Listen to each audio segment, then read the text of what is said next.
Монголын нутгаар дамжуулан шууд тээврийг хийх нь хамгийн дүр зам болж байгааг улс орнууд харж тээвэр хийх боломж байгааг тэмдэглэж байна.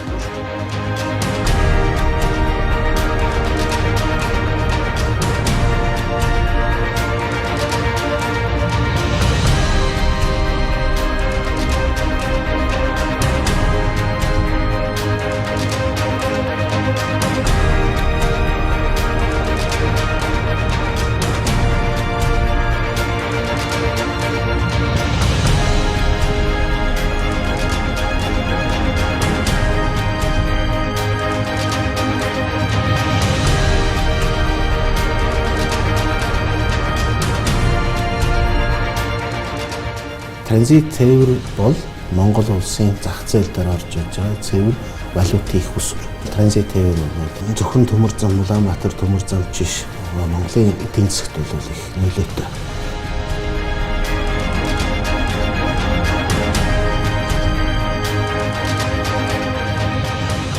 Зөвхөн Жинглэгийн галтрыг 2000 хүрэх гэсэн. Ийм нэлээд амбиц төлөвлөгөөтэй.